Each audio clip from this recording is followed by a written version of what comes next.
Bonjour, je suis Claire Snegaroff et voici un nouvel épisode de notre série sur le changement climatique et le développement durable. Les océans sont un élément vital de la planète. Couvrant plus des 2/3 de la surface du globe, ils régulent la météo, le climat et les cycles alimentaires. Sans eux, notre planète serait juste un autre caillou stérile dans l'univers. Et pourtant, l'homme a traité cette ressource avec une grande négligence. Il l'a polluée, pillée, changé sa composition chimique en rejetant des quantités énormes de CO2 dans l'atmosphère, etc. En fait, les océans sont comme la plaque sensible du pire des effets de l'activité humaine et notamment du réchauffement climatique. Revenons en détail sur ce sombre tableau. Il y a environ 3,8 milliards d'années, la surface de la Terre se refroidissait et passait sous le point d'ébullition, permettant à la vapeur dans l'atmosphère de se condenser pour la première fois. Pendant une période de centaines de millions d'années, cela entraînait suffisamment de pluie pour remplir les bassins de la planète et créer les océans comme nous les connaissons aujourd'hui. À un moment, les conditions étaient remplies pour qu'une vie primitive y apparaisse, des espèces animales et végétales d'abord dans l'eau, puis sur Terre. Aujourd'hui, les océans couvrent 71% de la surface de la planète et 97% de ses surfaces aquatiques. Ces mers abritent des millions d'espèces animales et de plantes, la plupart qu'il nous reste d'ailleurs encore à découvrir. Et plus d'un tiers de la population humaine, quelques 2,4 milliards d'individus, vivent sur une bande de 100 km de large le long des côtes océaniques. Alors voilà pour les chiffres. Regardons maintenant ce que nous leur devons à ces océans. D'abord, ils régulent l'air que nous respirons en produisant la moitié de l'oxygène qui se retrouve dans l'atmosphère. Ils absorbent plus ou moins environ un tiers des émissions de gaz à effet de serre que les hommes rejettent depuis la révolution industrielle. Par ailleurs, parce qu'ils se réchauffent et se refroidissent plus lentement que la Terre, les océans régulent la météo de la planète. Ils absorbent la majorité de la chaleur émise par le Soleil et aident à la répartir plus équitablement autour du globe grâce à ces courants qui transportent de l'eau de l'équateur au pôle et de l'Arctique et l'Antarctique vers les tropiques.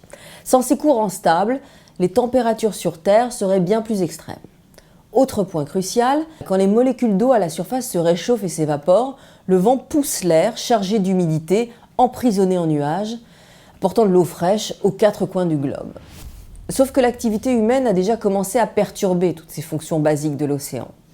Notre combustion irréfrénée des carburants fossiles a contribué à une hausse des températures des eaux de surface de 0,1 degrés par décennie depuis 1970. Et comme le CO2 émis reste dans l'atmosphère pendant des siècles, les océans vont continuer à se réchauffer encore longtemps, une fois que l'homme aura arrêté de rejeter du dioxyde de carbone. Jusqu'à présent, l'océan a absorbé environ 90% de la chaleur supplémentaire provoquée par l'augmentation des concentrations de gaz à effet de serre. Bonne nouvelle donc. Sauf que si les océans freinent une conséquence du réchauffement, ils en génèrent une autre. Quand l'eau chauffe, son volume augmente. Et avec le temps, cette expansion suffit pour relever le niveau de la mer. Combinée avec la fonte des glaciers, celle des calottes polaires, etc., cette hausse représente une menace sérieuse pour des centaines de millions de personnes d'ici quelques générations. Et le résultat pourrait être une migration de masse, voire des guerres entre nations entières qui chercheraient des terres pour se mettre à l'abri.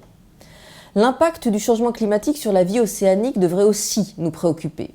Des eaux plus chaudes peuvent entraîner la migration d'espèces si elles ne sont pas capables de s'adapter. Des niveaux plus élevés de CO2 ont aussi entraîné une hausse de 26% de l'acidité des océans depuis l'ère industrielle, ce qui a peut-être déjà condamné les barrières de corail à disparaître. La moitié en tout cas sont déjà mortes ou sont en train de mourir et le reste pourrait disparaître d'ici la moitié du siècle. Ces écosystèmes uniques couvrent moins de 0,1% des océans, soit la moitié de l'équivalent du territoire de la France, et abritent un quart des espèces marines. Mais il n'y a pas que les coraux. La modification chimique des océans attaque les structures calciques des animaux. À noter que le niveau d'acidification n'a jamais été aussi élevé en 300 millions d'années selon des relevés géologiques.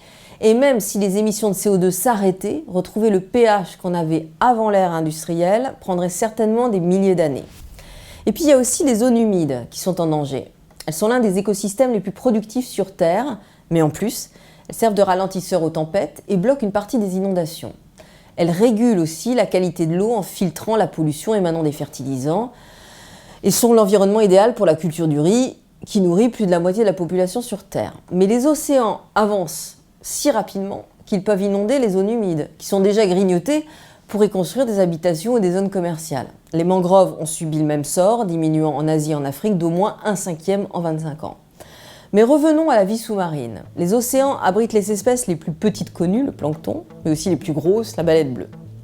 Et comme les plantes qu'on trouve sur Terre, le phytoplancton transforme les rayons du soleil en hydrate de carbone et le CO2 en oxygène, et en mourant, il coule et emporte le carbone pris au piège au fond de l'eau. Ces minuscules créatures sont la fondation biologique de toute la vie océanique et forment le premier niveau de la chaîne alimentaire qui va jusqu'aux grands poissons et aux prédateurs. Les poissons, à leur tour, sont la première source de protéines pour les hommes.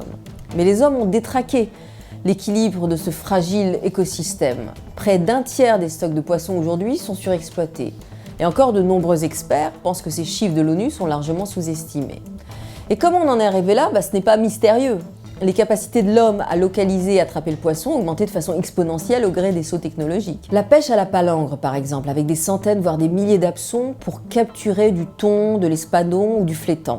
Les lignes peuvent rester dans l'océan des heures, même des jours, où viennent se prendre accidentellement des tortues, des requins ou encore des oiseaux de mer.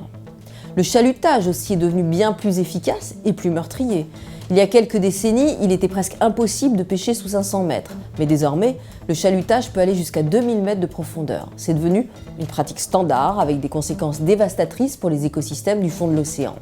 Il y a d'autres méthodes de pêche problématiques, comme celle qui prévoit l'utilisation de cyanure ou de la dynamite pour ramener les corps des poissons morts à la surface. Et comme si cela ne suffisait pas, les hommes ont également massivement pollué l'océan avec des produits chimiques issus de l'agriculture ou de l'industrie, sans parler des naufrages des pétroliers remplis de fioul. Et puis il y a des déchets jetés dans l'océan, soit l'équivalent chaque année de 3 fois le poids du poisson pêché. Il y a environ 5 billions de pièces en plastique, soit plus de 250 000 tonnes dans l'océan. Les scientifiques disent que la plupart des oiseaux de mer consomment du plastique à un moment de leur vie, les confondant avec de la nourriture. Le WWF estimait dans un rapport en 2015 que l'océan représente un atout d'une valeur de 24 billions de dollars si on compte la valeur de la pêche, le tourisme, les routes maritimes ou encore l'absorption du CO2. S'il s'agissait d'un pays, les biens et services produits par l'océan en feraient la 7e économie au monde. Et environ 660 millions d'emplois dépendent des écosystèmes marins. Des océans sains sont donc absolument cruciaux pour le maintien de la vie telle que nous la connaissons. Et pourtant, seul 3,4% de leur surface est protégée et encore, seule une portion de cette surface est réellement contrôlée. Nous avons interrogé sur cette question un expert qui va pouvoir nous éclairer. The oceans are really part of the climate system. So the oceans take up a lot of heat, they move heat around, they're the source of all the rainfall on land. So the way the oceans are impacted by climate change is really important to everyone, not just the growing coastal populations, but everyone on this planet. Can the oceans still recover from what we've been putting them through? And is there a point of no return? We are really irrevocably changing the oceans already. One of the consequences of climate change is that about a third of the carbon that we put into the atmosphere every year ends up in the ocean. So that's good actually, because it reduces the amount of change in the atmosphere that we feel, the amount of heating and warming that we feel. On the other hand, that carbon, the capacity of the ocean to absorb that carbon seems to be slowing down a little bit. Particularly through the changes in the biological processes in the ocean. And also that's making the oceans a lot more acidic, just out of simple chemistry. You put dissolved carbon into a liquid, it becomes more acidic. And so becoming more acidic is really dangerous to corals, it's really dangerous to other animals. So your question is about the point of no return, and the answer is really we don't know what that point of no return is. We know that the oceans are changing, they'll be changing for a long time because of all the carbon we put into the atmosphere. One of the things we have to look at really is how we can reduce other human pressures on the ocean to allow ecosystems to adapt to these climate changes that we're putting in, and to really understand a little more, and that's the role of ocean science, is to try to understand the system better and make that information useful for making decisions about managing the ocean. And what can we as humans do to lessen our impact on the oceans? Well, so as I mentioned, there's lots of ways we impact the ocean. So, part of that is reducing our carbon footprint. That's really going to help reduce the ocean, reduce some of the dangers back from the ocean as well, reduce the amount of sea level rise. And then the other areas are, being careful about fishing pressure, making sure it's sustainable, planning about where we put oil, economic activity in the ocean to make sure that it's not in the most vulnerable ecosystem areas.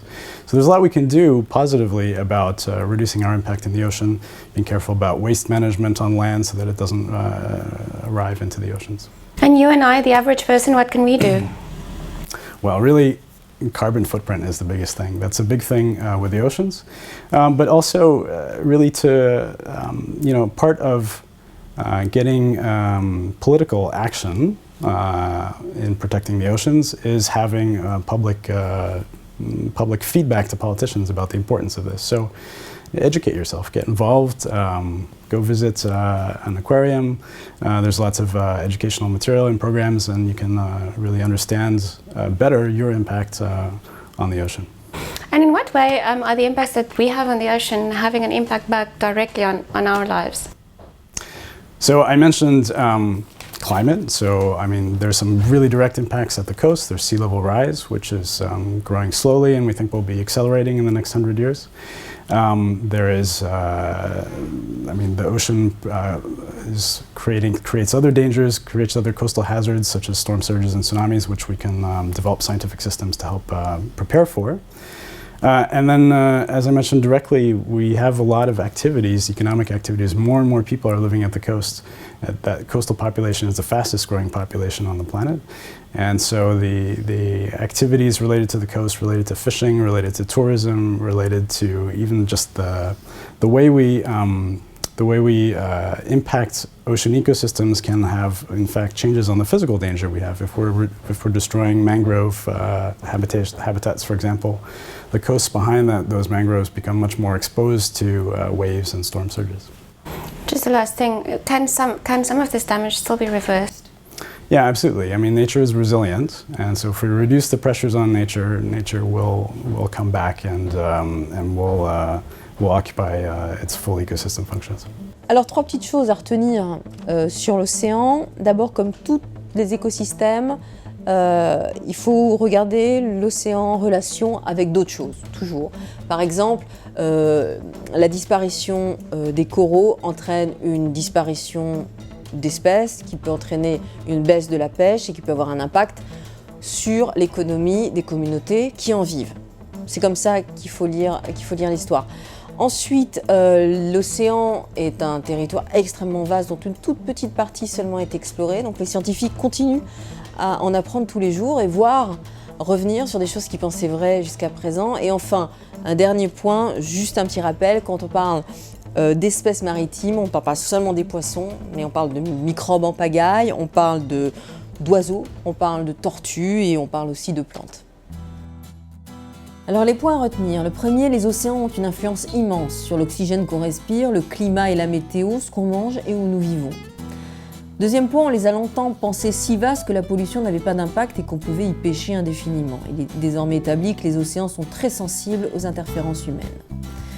3. Si c'était un pays, l'océan serait la 7e économie du monde en raison des biens et services irremplaçables qu'il fournit. Et enfin, seulement 3,4% de la surface de l'océan est protégée et seulement une portion de cet espace est réellement contrôlée.